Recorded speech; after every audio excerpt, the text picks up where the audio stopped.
The keys were still warm in his pocket when the Norwegian border guards pulled him aside.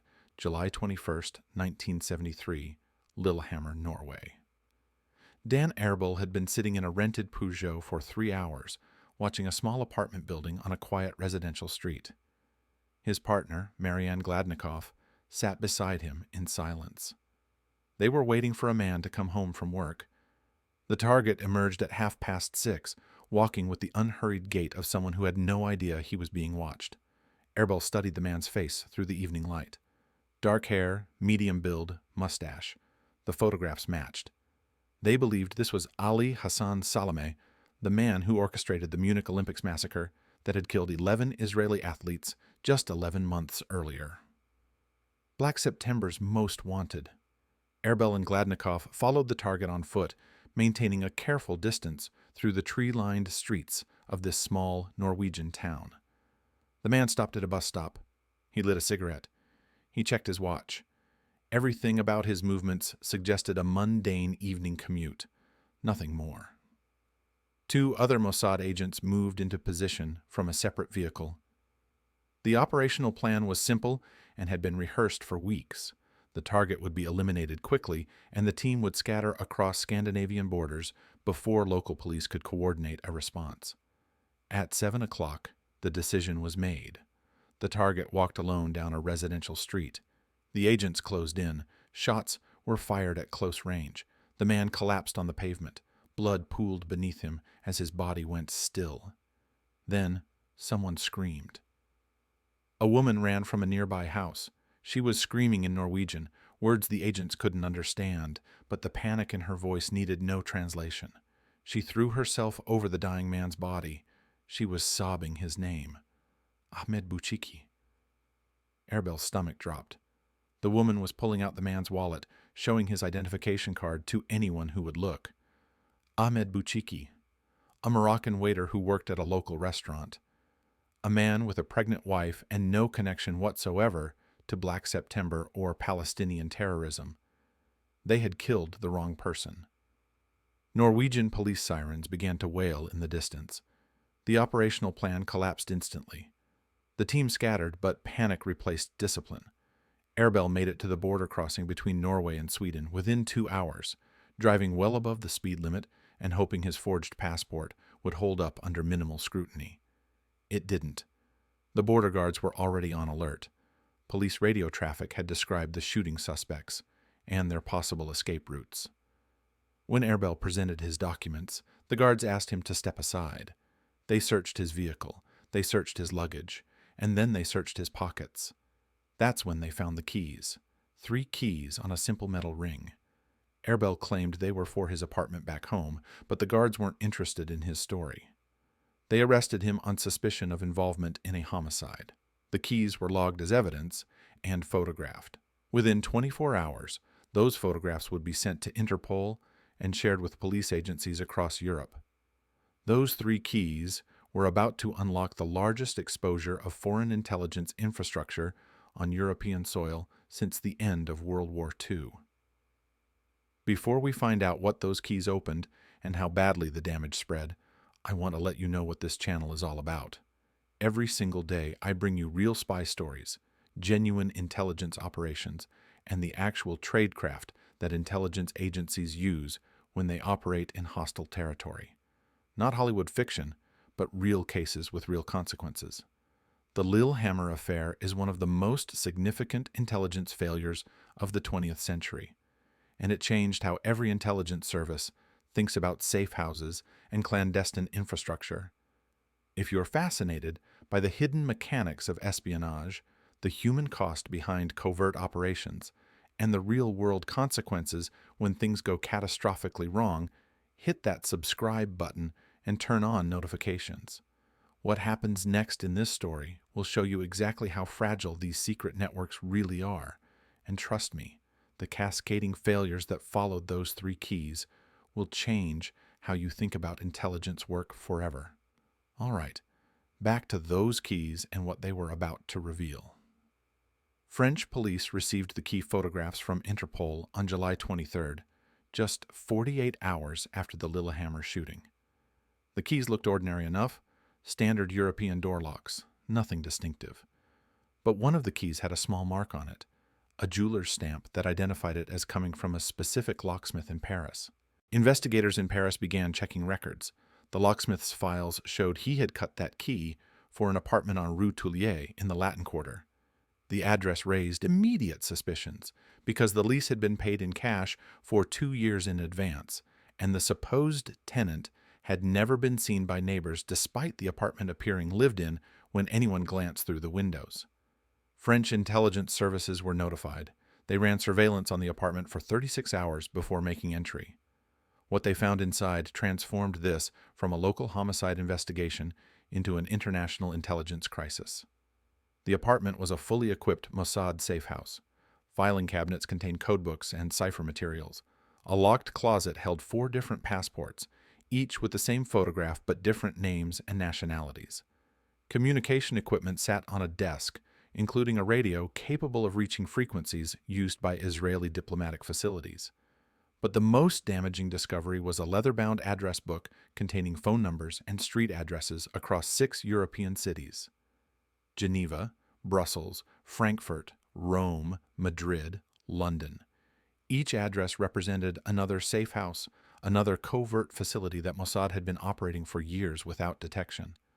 The network was vast and sophisticated, built up carefully over more than a decade. And now, because of 3 keys in an arrested agent's pocket, the entire structure was about to collapse. Tel Aviv received word of the Paris discovery on July 25th. The response was immediate and desperate. Emergency cables went out through secure channels to every Mossad station chief in Europe. The message was simple and terrifying. Evacuate immediately. Burn everything. Disappear. The challenge was time. European police agencies were already coordinating with Interpol and sharing intelligence about the Lillehammer suspects and their potential support networks. If Mossad didn't move fast enough, agents would be caught inside safe houses when police raids began. If they moved too quickly or too visibly, they would draw attention and make the compromises even worse. Teams were dispatched to each address in the Paris address book. Their instructions were clear: remove all classified materials, destroy communication equipment, sanitize the locations of any fingerprints or DNA evidence, and make the apartments look as though they had simply been abandoned by ordinary tenants who left town suddenly. In Geneva, the team arrived at a 4th-floor apartment near the Old Town district. The safe house had been operational for 8 years, used primarily as a communications hub and document storage facility. The evacuation team spent 6 hours photographing files before burning them in the apartment's fireplace, an agonizingly slow process because smoke from a large fire would attract attention. They removed 2 suitcases full of sensitive materials and left the apartment looking vacant but not suspicious. But in Brussels, the situation was far more complicated. The Brussels safe house hadn't responded to the evacuation order. Phone calls went unanswered. Coded messages sent through backup channels received no reply. Mossad headquarters faced an agonizing decision: send another team to investigate and risk exposing more personnel, or abandon the location entirely and hope that whatever was happening in Brussels wouldn't lead police to the doorstep. They sent a team. The agent assigned to make contact was a veteran case officer named Yael, who had been operating in Belgium for 3 years undercover as an art dealer. She knew the Brussels safe house location because she had used it twice for emergency meetings, but she had never been the primary keeper of that facility. Her instructions were to approach carefully, run a full surveillance detection route to ensure she wasn't being followed, and only make contact if the location appeared clean. Yael left her own apartment at 6 in the morning and began a 3-hour surveillance detection route through Brussels. She rode the metro in loops, changing trains at random stops. She walked through the Galerie Royale Saint-Hubert, pausing to look at shop windows and using the reflections to check for followers. She sat in a cafe for 40 minutes, watching the entrance and timing anyone who came in after her. Every technique she had been trained to use, she employed that morning. By 9 o'clock, she was confident she was alone. She approached the safe house building, a nondescript residential structure in the Ixelles neighborhood. The apartment was on the 2nd floor. Yael climbed the stairs slowly, listening for any sounds that seemed wrong. She reached the door and knocked softly in the pattern that identified her as friendly. No response. She knocked again. Still nothing. Then she heard footsteps on the other side of the door. Heavy boots, multiple people, and a voice speaking French with a Brussels accent, telling her to remain where she was. Belgian federal police opened the door from the inside. They had been waiting in the apartment for 2 days, hoping someone from the network would make contact. Yael had walked directly into their trap. The Brussels safe house had been compromised before the evacuation order ever went out, which meant the entire crisis was even worse than Tel Aviv understood. Police had found the location independently, possibly through local surveillance or a tip from an informant. Everything inside the apartment was already in police custody. Files, equipment, and most damaging operational records going back 15 years. Yael was arrested on the spot. Her cover as an art dealer collapsed within hours of interrogation.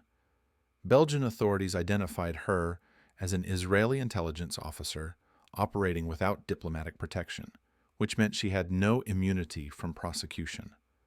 The Lillehammer affair had triggered a cascade that was now completely out of control. One assassination gone wrong had led to one agent arrested with keys, which led to a Paris safe house raid, which led to address books revealing 6 more cities, which led to a Brussels arrest that exposed 15 years of operations. Each failure compounded the next. Each compromise revealed 3 more vulnerabilities. By August 1973, Mossad's European clandestine network had been effectively destroyed. Dozens of safe houses were abandoned. Agents who had lived under deep cover for years were recalled to Israel, their operational identities burned and their years of work rendered useless. Phone numbers were disconnected. Front companies were dissolved. Local assets who had provided support to Israeli operations went underground, fearing arrest or exposure. The diplomatic consequences were severe. Norway prosecuted 6 Mossad agents involved in the Lillehammer operation, resulting in prison sentences. France expelled Israeli diplomats and demanded explanations for the clandestine facilities discovered on French soil. Belgium filed formal protests. Even countries friendly to Israel expressed outrage at the scope of secret infrastructure that had been operating without their knowledge or consent. The fundamental problem was simple but devastating. Safe houses, by their very nature, create a permanent vulnerability. They require leases, utility bills, keys, addresses. They leave paper trails. And when one piece of that infrastructure is exposed, everything connected to it becomes exposed as well. Mossad had learned this lesson in the most painful way possible.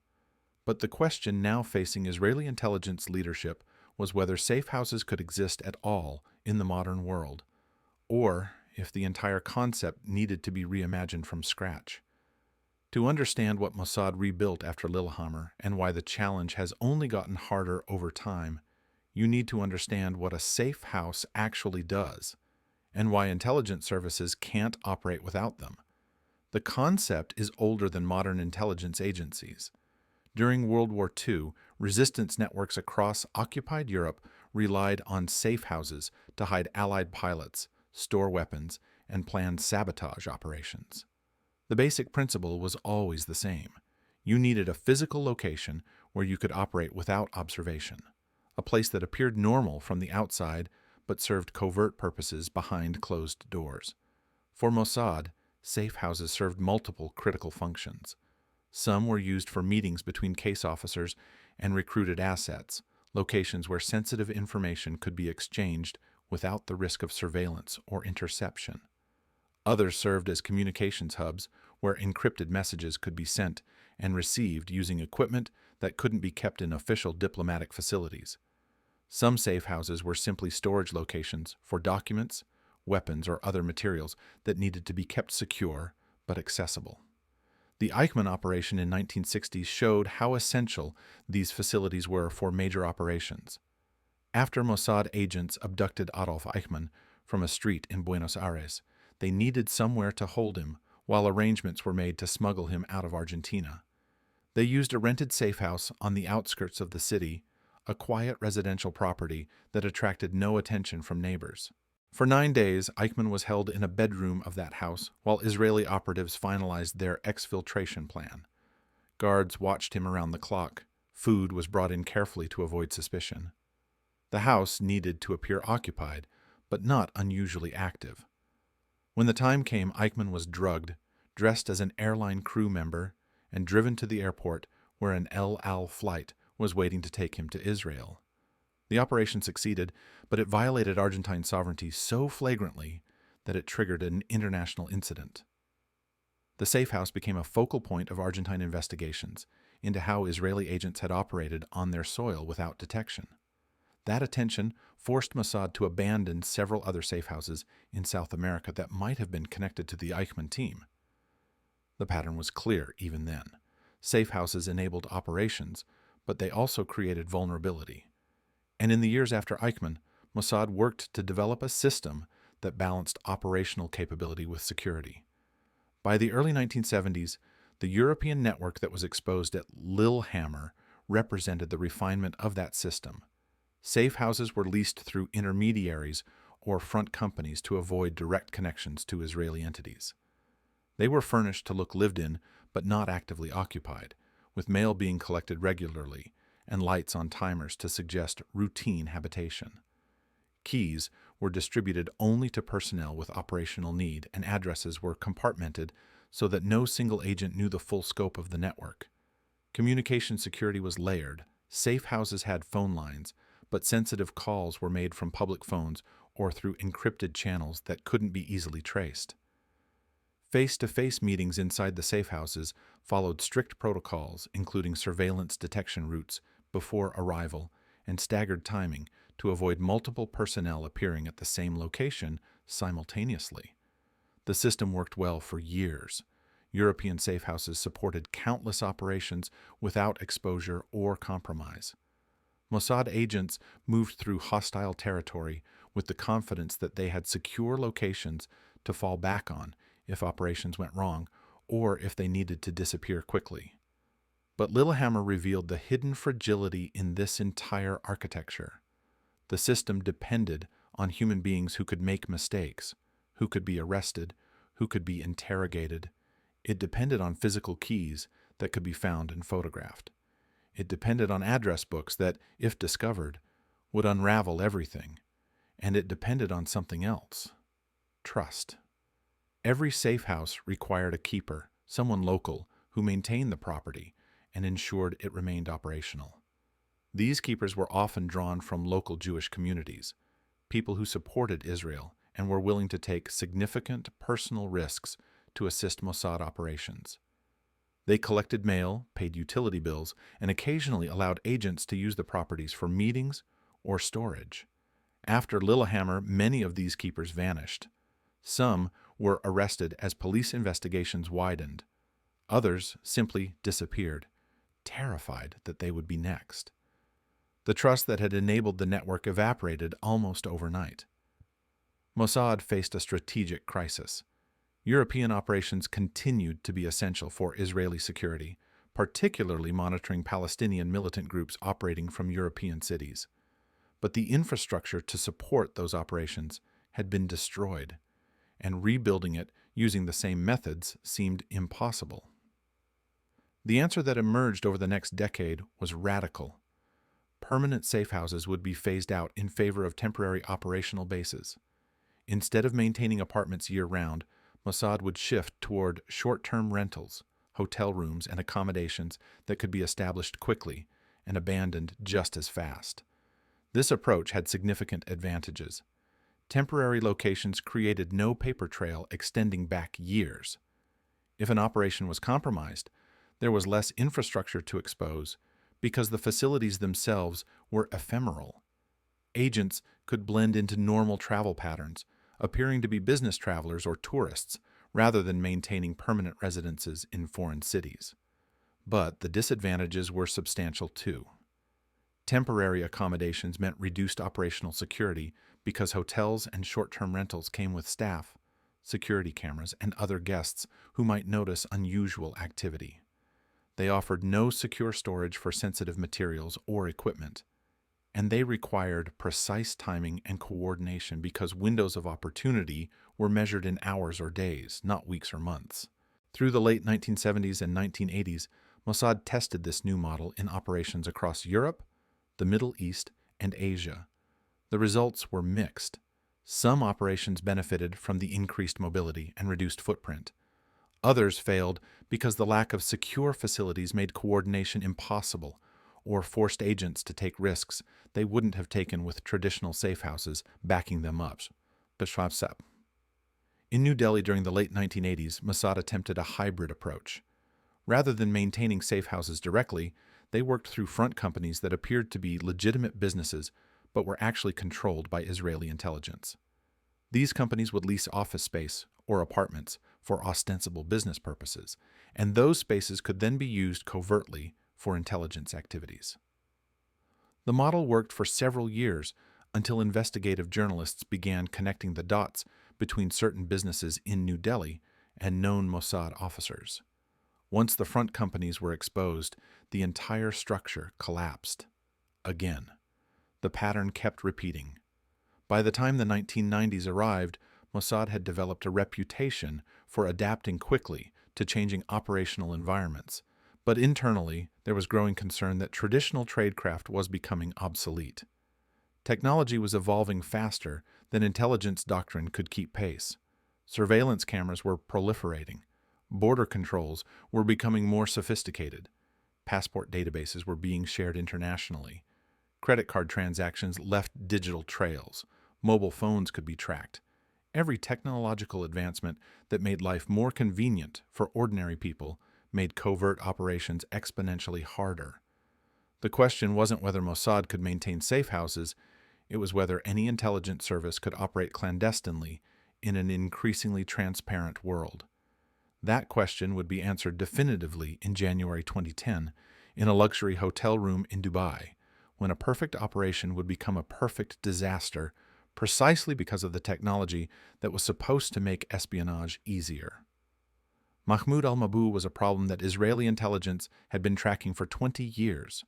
He was a senior Hamas commander with direct involvement in weapons smuggling, specifically facilitating the transfer of rockets and missiles from Iran through Sudan and into the Gaza Strip. Israeli intelligence assessed that stopping al-Mabhouh would significantly disrupt Hamas's weapons supply chain, potentially saving Israeli civilian lives when the next round of rocket attacks began. In January 2010, intelligence reached Mossad headquarters, indicating that al-Mabhouh would be traveling from Damascus to Dubai for meetings with Iranian contacts. The opportunity was clear.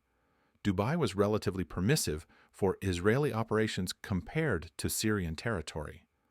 Al-Mabhouh would be isolated from his usual security apparatus, and Dubai's reputation as a global crossroads meant that foreign travelers attracted minimal attention. The operation was authorized at the highest levels of Israeli government. The planning was meticulous. Rather than using a permanent safe house, the operation would rely entirely on temporary facilities and hotel infrastructure, exactly the model that Mossad had been developing since Lillehammer. 27 agents were assigned to the operation, divided into surveillance teams, logistics personnel, and the direct action unit that would eliminate the target. They would arrive in Dubai across multiple days, staying at different hotels, carrying passports from different countries. No single person would know the complete operational picture, and compartmentation would prevent any compromise from rolling up the entire team. The first agents arrived in Dubai on January 17th. They checked into hotels across the city: Al Bustan Rotana, Jumeirah, the Crown Plaza. They looked like business travelers and tourists, which is exactly what they were supposed to look like. Some traveled alone. Others came in pairs. Their cover stories were simple and backstopped with supporting documentation. A businessman meeting clients, a couple on vacation. Nothing that would trigger secondary screening at immigration. On January 19th, al-Mabhouh landed at Dubai International Airport and took a taxi to the Al Bustan Rotana Hotel. Mossad surveillance teams tracked his arrival from the airport. They watched him check in at the front desk. They noted his room number through a contact who had access to the hotel's reservation system. The operational plan was elegant in its simplicity. Al-Mabou would be killed in his hotel room, using methods that would appear to be natural causes. There would be no obvious signs of violence, no evidence that would immediately trigger a homicide investigation. The team would be out of Dubai and across multiple international borders before Al-Mabou's body was discovered. The surveillance teams established coverage outside Al-Mabou's hotel room. They watched as he left the hotel for his meeting with Iranian contacts. While he was gone, members of the Direct Action Unit entered his room, prepared the space, and withdrew. When Al-Mabou returned later that evening, the trap was set. What happened in that hotel room remains contested. Dubai police would later claim that Al-Mabou was suffocated with a pillow and then injected with a drug to simulate a heart attack. Israeli sources have never confirmed operational details. What matters is that by midnight on January 19th, Mahmoud al-Mabou was dead, and the Mossad team began its carefully planned exfiltration from Dubai. Teams left the city in staggered departures over the next 12 hours. Different airlines, different destinations. Some flew to European cities, others went to Asian hubs. The pattern of departures was designed to look random and unconnected, just more travelers leaving a busy international city. The operation appeared to be a complete success.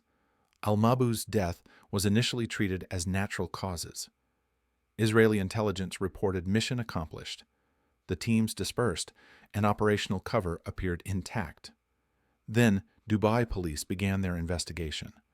The first warning sign came when Al-Mabou's autopsy revealed evidence of suffocation. Dubai authorities immediately reclassified the death as a homicide and began pulling security footage from the hotel. What they found was a catastrophe for Mossad. Dubai's security infrastructure was far more extensive than Israeli planners had anticipated. The Al Bustan Rotana Hotel had high-definition cameras covering every entrance, every hallway, every elevator. The footage was time-stamped and archived, and when investigators began analyzing it, they found the entire operation preserved in perfect digital detail. Surveillance teams following Al-Mabou through the hotel lobby. Agents wearing disguises entering and leaving his floor. The same faces appearing on multiple cameras at times that matched the operational timeline. The footage was damning and comprehensive. Dubai police then pulled immigration records. They cross-referenced faces from the hotel footage with passport photos from airport entry points. Within 72 hours, they had identified 27 suspects and the passport details they had used to enter the country. Those passport details triggered an international crisis. The suspects had traveled using forged or fraudulently obtained passports from the United Kingdom, Ireland, Australia, France, and Germany. But these weren't simple forgeries. In many cases, the passports were genuine documents that had been issued to real people whose identities had been stolen or duplicated for the operation. When Dubai police released the passport photographs publicly, real people in Europe came forward and said those were their identities, but they had never been to Dubai. The scope of the identity theft operation became clear. Mossad had obtained genuine passport numbers, photographs, and biographical details from real individuals, then used that information to create operational documents that would pass border screening. The diplomatic fallout was immediate and severe. The United Kingdom summoned the Israeli ambassador and expelled a Mossad station chief operating under diplomatic cover in London. Australia did the same. Ireland filed formal protests. The passport scandal dominated international news for weeks. But the damage to Mossad went far beyond diplomatic embarrassment. The Dubai investigation exposed the modern reality that intelligence agencies had been reluctant to accept. In a world of ubiquitous surveillance, biometric databases, and international information sharing, traditional covert operations were becoming impossible to conduct without leaving traces. Every camera that captured an operative's face created a permanent record. Every passport scan at a border crossing generated data that could be analyzed and cross-referenced. Every credit card transaction and phone call left digital breadcrumbs that investigators could follow backward to reconstruct an entire operation. For the agents involved in the Dubai operation, the consequences were personal and permanent. Their faces were now on file with intelligence services around the world. They could never operate covertly again. Their years of training and experience were rendered worthless by 18 hours of high-definition footage. One agent in particular faced a devastating personal cost. He had been operating under deep cover in Europe for nearly 20 years, maintaining a dual identity that kept his intelligence work completely separate from his personal life. He had a family who believed he worked in international business. He had friends who knew nothing about his real employer. His entire life was built on the foundation of that carefully maintained separation. The Dubai exposure destroyed it all overnight. His face appeared on international news broadcasts. His operational passport was traced back to his real identity. Within days, European security services identified him as a Mossad officer and placed him on watch lists that would flag him at any international border. He couldn't travel, he couldn't operate, and he couldn't maintain the fiction that had protected his family for 2 decades. His wife confronted him with the news reports. She recognized his face in the security footage, despite the disguise he had worn. Everything he had told her about his work, about his travel, about his life, turned out to be lies. The marriage ended. His children refused to speak to him. His entire personal world collapsed because of 18 hours in Dubai. He had participated in an operation that prevented weapons from reaching Hamas, potentially saving lives in future conflicts. The mission was justified by every metric that intelligence agencies use to evaluate operations. Al-Mabou was a legitimate target. The execution was clean.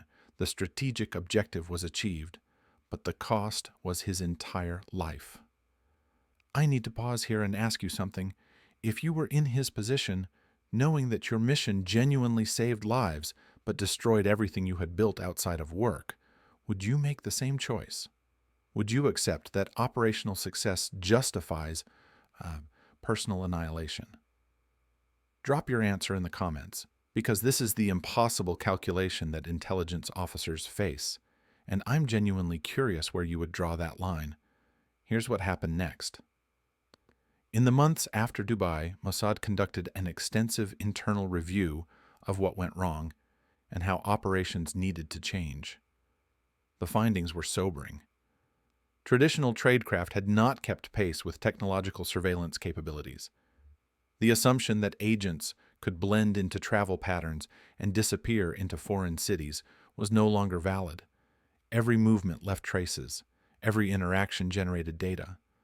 The world had become transparent in ways that made covert operations fundamentally more difficult. The problem wasn't just cameras and databases. It was the integration of systems. Border agencies shared information with law enforcement. Hotels backed up security footage to cloud servers that could be accessed by investigators months later. Facial recognition software could scan thousands of images and identify matches across different countries and time zones. Even if an operation succeeded tactically, the digital evidence trail would exist forever, waiting to be discovered. Safe houses, whether temporary or permanent, had become liabilities rather than assets. A hotel room generated reservation records, credit card transactions, and security footage.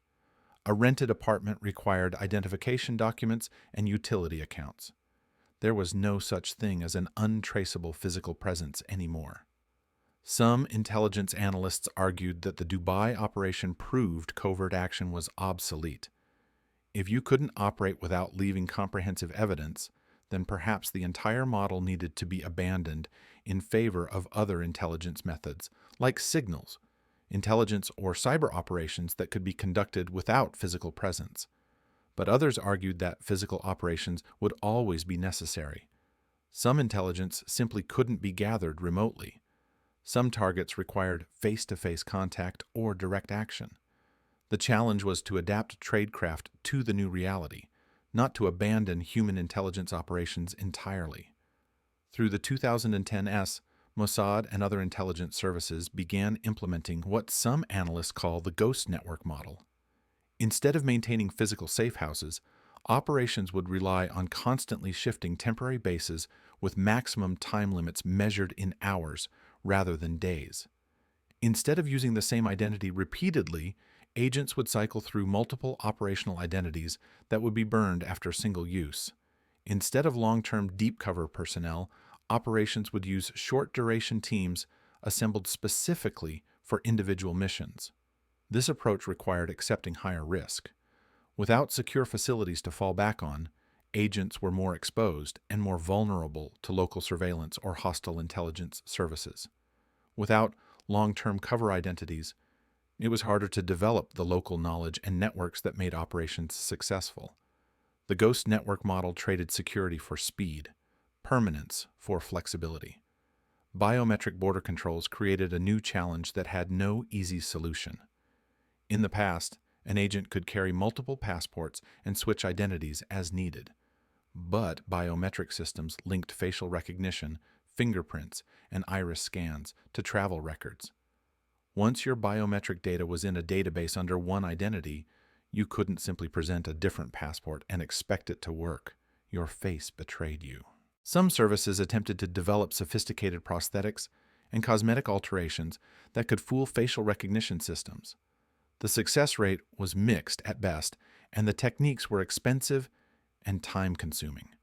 Other services simply accepted that agents working in biometric environments would be limited to single-use operations, their faces burned the moment they crossed a border. Digital operational security became as important as physical tradecraft. Agents were trained to minimize their electronic footprints. Communication shifted to encrypted apps that left no metadata trails. Financial transactions were routed through complex webs of intermediaries to prevent tracking. But every additional layer of security also added complexity and points of failure. The human element remained the greatest vulnerability. An agent could follow perfect tradecraft, maintain flawless operational security, and still be compromised by a single mistake, a moment of carelessness, or simple bad luck. That had always been true, but in the modern surveillance environment, mistakes were captured in high definition and archived forever. In May 2025, Israeli intelligence conducted an operation in Syria that illustrated both how far tradecraft had evolved and how some vulnerabilities remained constant. Mossad operatives infiltrated Syrian intelligence archives and retrieved thousands of documents related to Eli Cohen, the legendary Israeli spy who had penetrated the highest levels of Syrian government in the 1960s before being captured and executed. The operation required physical presence in Damascus, one of the most heavily surveilled cities in the Middle East. There was no safe house infrastructure to support the mission, no permanent bases, no secure fallback positions. The team operated entirely from temporary locations, moving constantly, never staying in the same place twice. They used local assets for support, but maintained strict compartmentation to prevent any single compromise from rolling up the entire operation. The documents they retrieved included decades-old records of Syrian counterintelligence investigations into Israeli operations. Those records showed that even in the 1960s, Syrian intelligence had maintained extensive files on suspected safe houses, cover identities, and operational patterns. The lesson was clear. Safe houses leave traces that persist for decades. Every lease, every utility bill, every neighbor who noticed something unusual becomes part of a permanent record that can be exploited later.